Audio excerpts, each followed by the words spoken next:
Білем достар, қылдарыңыз қалай. Мен бүгін тағы Қызылшарға кетіп барам. Пирогымды пісіріп, біз Ауызбекке 2 рет, 3 рет ауыз ашқан шығармыз үйден. Ылғи Ауызашарға барып жүрік. Бүгін Алпысымның үйінде, қайнағымның үйіне барамыз. Кеше қайнапаның үйіне барғам.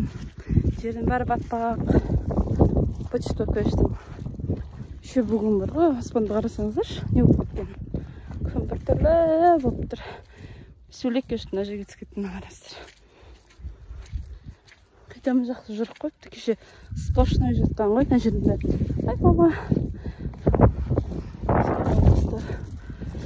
Жел шыққан. Бір түрлі жаман болып тұр. Сіздерде қалай болып жатыр? Оразаларыңыз қабыл болсын. Сіздер жақтан қар бәрі еріп болды ма? Біздің көшенің қары әлі жатыр. Мына жақ еріп кетті. Күштіп жақ. Бірақ су екен бір ғой. Қазір суға түсіп жүрмін өзі.